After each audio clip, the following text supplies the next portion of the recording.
आज मैं आकांक्षा गुरु बहन आप लोगों को श्री वाल्मीकि रामायण का अयोध्या कांड का 17वां सर्ग सुनाती हूँ, जिसमें दूतों का भरत को उनके नाना और मामा के लिए उपहार की वस्तुएं अर्पित करना और वशिष्ठ जी का संदेश सुनाना, भरत का पिता आदि की कुशल पूछना और नाना से आज्ञा तथा उपहार की वस्तुएं पाकर शत्रुघ्न के साथ अयोध्या की ओर प्रस्थान करना है। इस प्रकार भरत जब अपने मित्रों को स्वप्न का वृतांत बता रहे थे, उसी समय थके हुए वाहनों वाले वे दूत उस रमणीय राजगृहपुर में प्रविष्ट हुए, जिसकी खाई को लांघने में कष्ट शत्रुओं के लिए असह्य था। नगर में आकर वे दूत कई देश के राजा और राजकुमार से मिले तथा उन दोनों ने भी उनका सत्कार किया। फिर वे भावी राजा भरत के चरणों का स्पर्श करके उनसे इस प्रकार बोले, कुमार, पुरोहित जी तथा समस्त मंत्रियों ने आपसे कुशल मंगल कहा है। आप अब यहाँ से शीघ्र चलिए। अयोध्या में आपसे अत्यंत आवश्यक कार्य है। विशाल नेत्रों वाले राजकुमार ये बहुमूल्य वस्त्र और आभूषण अब आप स्वयं ही भी ग्रहण कीजिए और अपने मामा को भी दीजिए। राजकुमार, यहाँ जो बहुमूल्य सामग्री लाई गई है, इसमें 20 करोड़ की लागत का सामान है, आपके नाना कैकेयी नरेश के लिए है, और पूरे 10 करोड़ की लागत का सामान आपके मामा के लिए है। वे सारी वस्तुएं लेकर मामा आदि सुहृदों के अनुराग रखने वाले भरत ने उन्हें भेंट कर दी। तत्पश्चात इच्छा अनुसार वस्तुएं देकर दूतों का सत्कार करने के अंतर उनके इस प्रकार कहा, मेरे पिता महाराज दशरथ सकुशल तो है ना?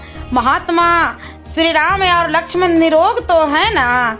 धर्म को जानने और धर्म की ही चर्चा करने वाली बुद्धिमान श्री राम की माता धर्मपरायणा आर्या कौशल्या का तो कोई रोग या कष्ट नहीं है क्या? वीर लक्ष्मण यार शत्रुघ्न की जननी मेरी मंझली माता धर्मज्ञा सुमित्रा स्वस्थ यार सुखी है, जो सदा अपने ही स्वार्थ सिद्ध करना चाहती और अपने को बड़ी बुद्धिमती समझती, उस उग्र स्वभाव वाली कोपशिला मेरी माता कौशल्या का तो कोई कष्ट नहीं है।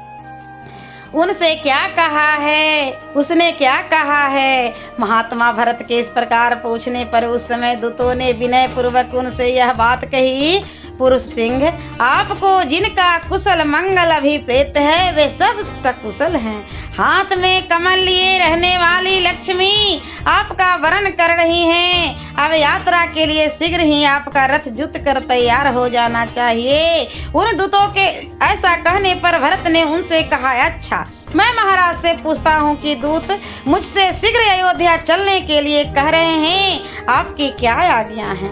दूतों से ऐसा कहकर राजकुमार भरत उनसे प्रेरित हो नाना के पास जाकर बोले, राजन, मैं दूतों के कहने से इस समय पिताजी के पास जा रहा हूँ, पुनः जब आप याद करोगे यहाँ आ जाऊंगा। भरत के ऐसा कहने पर नाना कैकेयी नरेश ने उन समय उन रघुकुल भूषण भरत का मस्तक सूंघ कर यह शुभ वचन कहा, तात, जाओ, मैं तुम्हें आज्ञा देता हूँ। तुम्हें पाकर कैकेयी उत्तम संतान वाली हो गई। शत्रुओं को संताप देने वाले वीर, तुम्हें अपनी माता और पिता से यहाँ का कुशल समाचार कहना। तात, अपने पुरोहित जी से तथा अन्य जो श्रेष्ठ ब्राह्मण हो उनसे भी मेरा कुशल मंगल कहना। उन महाधनुर्धर दोनों भाई श्री राम और लक्ष्मण से भी यहाँ का कुशल समाचार सुना देना। ऐसा कहकर कैकेयी नरेश ने भारत से का सत्कार करके उन्हें बहुत से उत्तम हाथी, विचित्र कालीन, मृग चर्म और बहुत सा धन दिए, जो अंतःपुर में पाल पोस कर बड़े किए थे। बल और पराक्रम में बाघों के समान थे, जिनकी दाढ़ें बड़ी बड़ी और काया विशाल थी। ऐसे बहुत से कुत्ते भी कैकेयी नरेश ने भरत को भेंट में दिए। 2000 सोने की मोहरें और 1600 घोड़े भी दिए। इस प्रकार कैकेयी नरेश ने कैकेयी कुमार भरत का सत्कार पूर्वक बहुत सा धन दिया। उस प्रकार उस समय कैकेयी नरेश से अश्वपति ने अपने अभिष्ट विश्वास पात्र और गुणवान मंत्रियों के भरत के साथ जाने के लिए शीघ्र आज्ञा दी।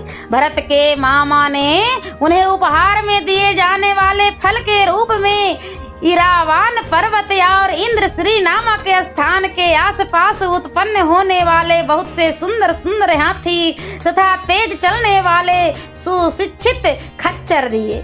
उस समय जाने की जल्दी होने के कारण कैकेयी पुत्र भरत ने कैकेयी राज के दिए हुए उस धन का अभिनंदन नहीं किया। उस अवसर पर उनके हृदय में बड़ी भारी चिंता हो रही थी। इसके दो कारण थे, एक तो दूत वहां से चलने की जल्दी मचा रहे थे, दूसरे उन्हें दुःस्वप्न का दर्शन भी हुआ था। वे यात्रा की तैयारी के लिए पहले अपने आवास स्थान पर गए, फिर वहां से चलकर मनुष्यों, हाथियों और घोड़ों से भरे हुए परम उत्तम राजमार्ग पर गए। उस समय भरत जी के पास बहुत सारी संपत्ति जुट गई थी।